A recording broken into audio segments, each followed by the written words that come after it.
Olá, namastê, tudo bem com você? Espero que sim. Hoje eu quero comentar sobre a notícia que eu acabei de ver, que o yoga foi considerado agora como um esporte.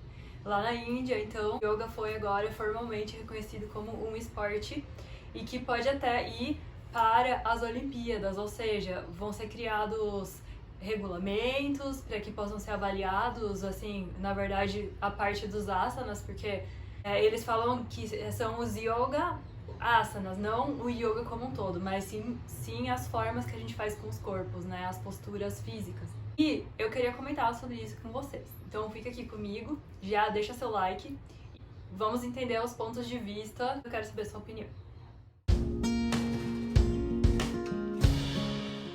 Yoga é basicamente o encontro do nosso ser, que a gente está aqui individuado dentro da matéria, né, com a nossa essência. Então, yoga basicamente é voltar para a essência, voltar para aquilo que é essencial, para aquilo que é a base de tudo. E através de várias ferramentas, nós podemos chegar nesse estado de conexão, um pedaço, um espaço que existe dentro de todas as pessoas que consegue ter consciência sobre tudo o que está acontecendo e não se envolve com os percalços da vida, né? Então esse é o objetivo da gente estar totalmente consciente de quem a gente é e livre, não das ilusões do mundo, mas livre da ignorância sobre quem a gente é e sobre a nossa verdadeira essência. Então, a ignorância é que faz a gente sofrer e não necessariamente as ilusões. Mas enfim, essa parte filosófica é a parte mais importante do yoga, porque o yoga é descrito como tendo 8 partes, né? 8 aspectos, que é o ashta do Ashtanga, né? Então são 8 passos, 8 aspectos. E dentro desses 8, apenas um fala sobre o aspecto físico da prática. Então, desses 8, 7 aspectos do yoga são deixados de fora quando você vê o yoga como um esporte, como uma ginástica. Então, fazer formas com o corpo, você pode ser um ótimo atleta ou até bailarino, mas você não está fazendo aquela prática necessariamente com a intenção, com o objetivo que é a proposta do yoga, que é essa conexão, né, com a essência. E aí que surgem, né, os debates, assim, algumas pessoas acham que é positivo que tenha esse reconhecimento do yoga como esporte. Por quê? Porque vai ser mais internacionalizado, algumas pessoas vão começar a praticar yoga porque elas vão tirar da cabeça delas que yoga é religião, que realmente pode estar conectado com a parte religiosa do hinduísmo ou do budismo ou não. O yoga em si é uma filosofia e não uma religião, e aí existe diferença entre filosofia e religião, não são a mesma coisa, porque qual que é a diferença? A filosofia, ela se propõe a fazer perguntas e responder essas perguntas, e não existe uma resposta estática dentro da filosofia. Existem respostas, existem conjurações, né? Você vai fazendo perguntas e falando de novo e sempre o assunto sendo explorado. Essa é a filosofia. Na religião, ela é mais basicamente formada por dogmas, ou seja, alguém, não sei, seja Maomé, que recebem, tipo, uma coisa que vem divina, né? Uma informação divina que vem de cima e ela não é questionável. Então aquilo é colocado e você não questiona, porque veio de um outro espaço, não foram os homens que falaram sobre isso, foi divino. Então isso é mais religião do que filosofia. E o yoga é muito mais filosofia, né? Tem muito mais a parte filosófica e ética do yoga, que é como você vive a sua vida e aplica esses 8 passos no seu dia a dia, em todos os momentos, para que você possa pouco a pouco ir se libertando da ignorância e ir criando cada vez mais sabedoria sobre qual é a sua verdadeira natureza. E a partir daí, você tem uma vida mais tranquila, mais equilibrada. E por aí passam perguntas básicas da filosofia: quem sou eu? Da onde eu vim? Para onde eu vou? Qual que é o meu propósito aqui na Terra? E essa ética vai ajudando a gente a descobrir isso. Porque a gente precisa ter ações, atuações na nossa vida, formas como a gente se relaciona com as pessoas, com o mundo e com a gente mesmo, isso tudo vai influenciar o meu nível de atenção, né? Porque, por exemplo, se eu conto uma mentira, eu vou precisar sustentar essa mentira. Então eu não posso nunca esquecer que eu contei uma mentira, porque se eu esquecer e aí eu, de repente, tenho uma falha, essa mentira acaba. Por isso que se diz que é melhor não mentir, porque aquilo é um peso pra você, então no momento que você vai querer praticar, por exemplo, a atenção plena, que você quer estar presente, vai ter sempre aquele peso que não vai conseguir deixar você limpar a sua mente. Então, por exemplo, roubar. Não roubar é um dos aspectos. Então, se você roubar, nem que seja tipo a ideia de uma outra pessoa, que você tá pegando a energia de uma outra pessoa, então você não tá verdadeiramente conseguindo observar quem é você naquele momento, quais são as suas ideias pessoais, ou acessar a sua criatividade e etc. Por isso que existem esses preceitos éticos, para que a gente vá conseguindo viver com a mente cada vez com mais propícia, para que a gente possa ter uma prática mais profunda e que a gente possa chegar nessas questões que eu falei e talvez encontrar as respostas, talvez respostas que a gente fique satisfeito com elas por um tempo e talvez pela vida inteira. Mas enfim, para você acessar esse espaço, você precisa criar condições em volta de você. Então isso é o yoga. Agora, a parte dos asanas é uma ferramenta para que você possa colocar, ao mesmo tempo que você está mexendo o seu corpo, então você está encontrando desafios naquele momento, você de repente consegue observar a vontade de fazer coisas que você ainda não é capaz, a idealização que você tem de como você gostaria que o seu corpo fosse, e às vezes as comparações com outras pessoas. Muitas vezes você vai observar que você sente inveja de um outro praticante porque ele consegue fazer coisas que você ainda não consegue fazer, ou de uma forma que você não consegue fazer, ou você vai sentir admiração por um outro praticante pelo mesmo motivo, ou você vai sentir, dentro de um relacionamento, você pode sentir ciúme do seu professor ou da sua professora porque ele dá mais atenção para outro aluno do que para você. Isso tudo passa na nossa cabeça, é humano. E a prática em silêncio, essa prática de mover o corpo junto com a respiração e com o objetivo, com a filosofia em mente, faz com que a gente consiga conectar com esse tipo de pensamento que a gente tem, com esses sentimentos que muitas vezes incomodam e conseguir absorver eles e aprender a lidar com eles. Porque a gente está conectado, a gente quer conectar com esse espaço interno de observador, que não se envolve, que não vai sofrer junto, a gente sabe que vai passar, a gente sabe que esse sentimento de ciúme, de inveja, de competição, de comparação, ele vai passar se você consegue conectar com esse observador interno. E então toda a prática de asanas, ela vai envolver uma questão muito maior, filosófica dentro dela. E é isso que a gente vem falando há tantos anos, assim, desde que eu fiz o curso de formação de yoga, os professores sempre falavam qual que é a diferença entre yoga e ginástica. Isso aí, se você for procurar, qualquer professor vai falar isso pra você. Qual que é a diferença entre yoga e ginástica? E agora que o yoga foi considerado um esporte, o que a gente vai falar? Qual que é a diferença entre yoga e ginástica? A gente vai ter que salientar isso mais ainda, pra pessoa entender que ela tá fazendo só o asana ou ela tá praticando yoga. E como que a gente vai saber? É cada um consigo mesmo, né? Cada um que vai saber o que tá fazendo ali. E óbvio que não é um julgamento. Se você pratica asana pela prática de asana em si, não é um julgamento que seja errado. Mas acontece que eu penso que aí você tá... Antes, né, a gente podia falar, você não tá praticando yoga, você tá praticando ginástica. Hoje, agora, então, a gente pode falar que a pessoa que tá só não, né, mas assim, que está buscando uma forma física ou fazer coisas com o corpo, mas sem conectar com a parte filosófica, está fazendo yoga.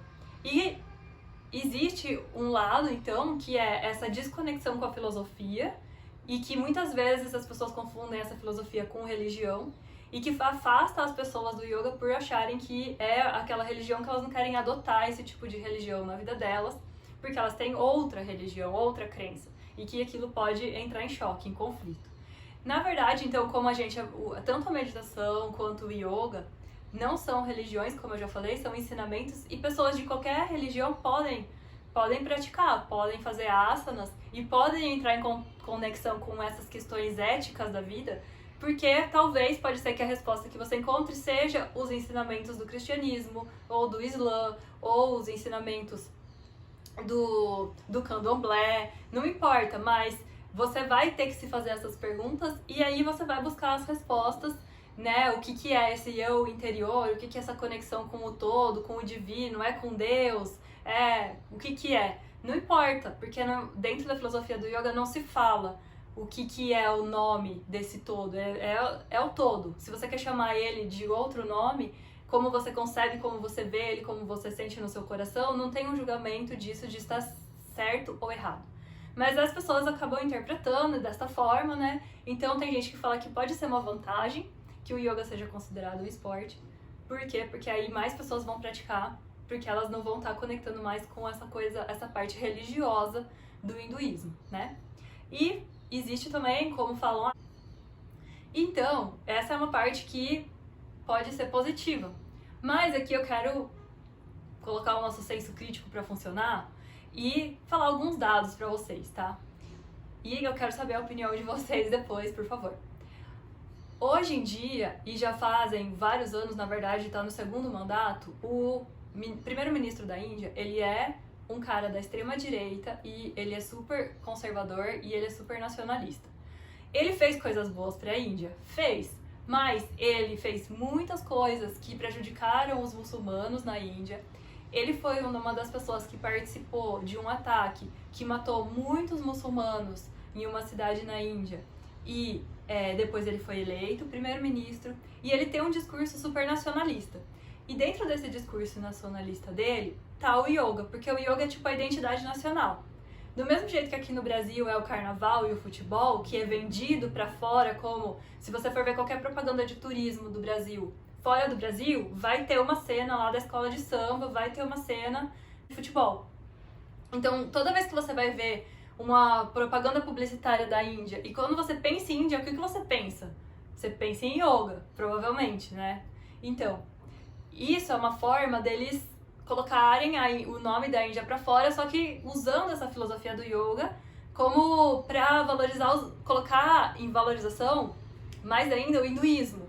Então, tipo, não que o yoga basicamente ele fale de valores hindus e tal. Existe essa conexão, mas dentro do Yoga Sutras não se fala sobre isso. E então é usado essa conexão que existe com o hinduísmo para falar como eles são realmente superiores, por seguirem esses preceitos, certo? Então, virou uma ferramenta de propaganda, assim mesmo, de falar como a Índia tem o seu valor nacional, que é o yoga. E nada contra isso, todos os países têm o seu valor nacional. Se você pensar na França, você vai pensar, tipo, na comida, você vai pensar no croissant. Se você fala... dos Estados Unidos, você vai pensar, né? Tem aquela coisa que vem pra você, e o yoga é o que eles usam como uma forma de propaganda do que é a Índia. Então, veja bem aonde que eles colocaram o yoga e por que que eles querem se apropriar. E quando saiu a notícia, a primeira notícia que eu vi sobre essa decisão foi que acionistas e o governo decidiram transformar o yoga num esporte. Então aí eu falei, nossa, acionistas, eu não consegui achar nenhuma fonte assim que pudesse me dizer quem são essas empresas, né? Quem são esses acionistas tão poderosos que têm influência dentro do governo e que ajudaram na tomada de decisão. Mas uma informação que eu consegui, que eu li na internet, se você procurar você vai achar, eu coloquei a fonte no meu Instagram, que a pretensão deles é que o yoga, os asanas do yoga, quando transformados em esporte, vão virar uma marca.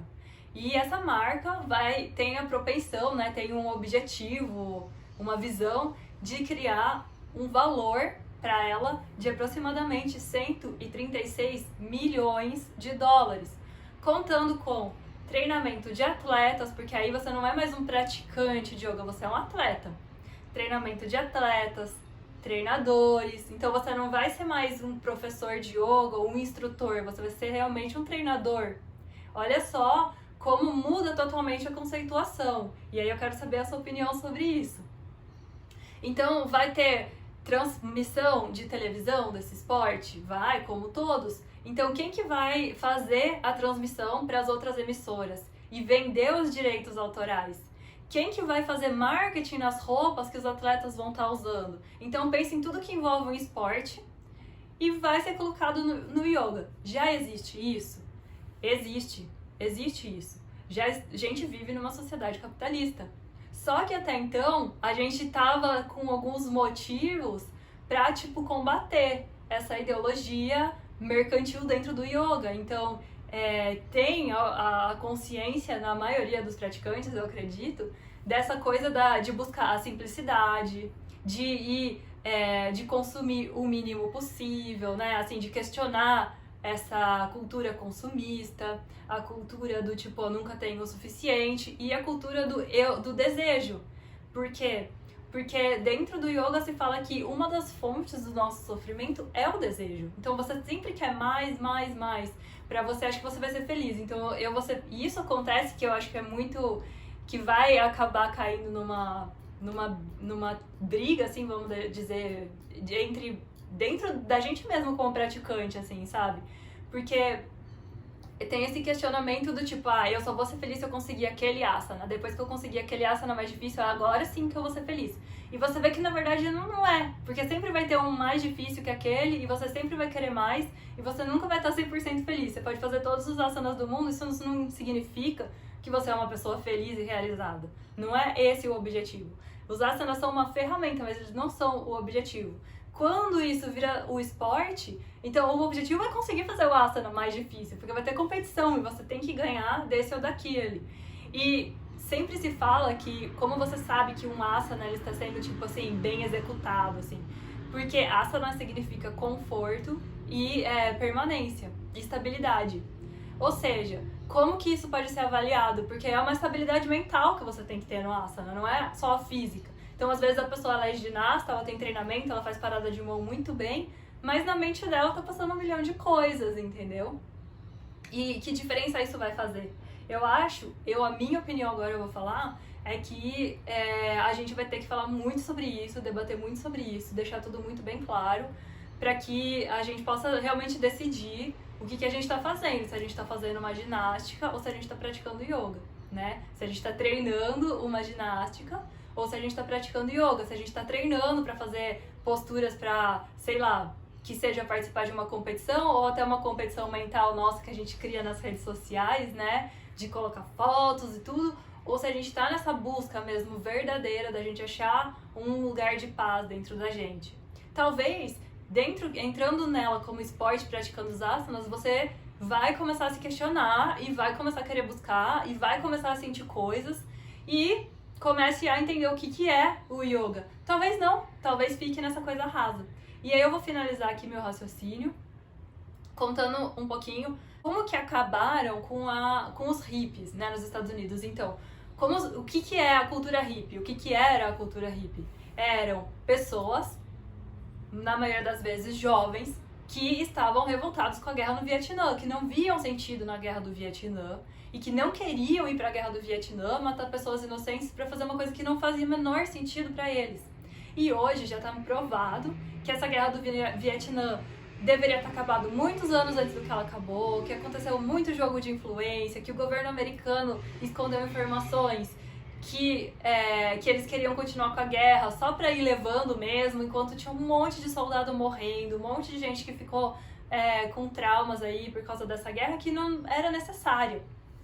Então, a cultura hippie, ela surgiu desse questionamento. E junto com ela, surgiu a cultura, por exemplo, do ácido lisérgico ou do consumo da maconha, que nessa época surgiram como um movimento do questionamento, né, de quebrar com os padrões da sociedade, que era do conservadorismo, da obediência cega, né, ao que o governo estava falando, mesmo que não fizesse sentido, enfim.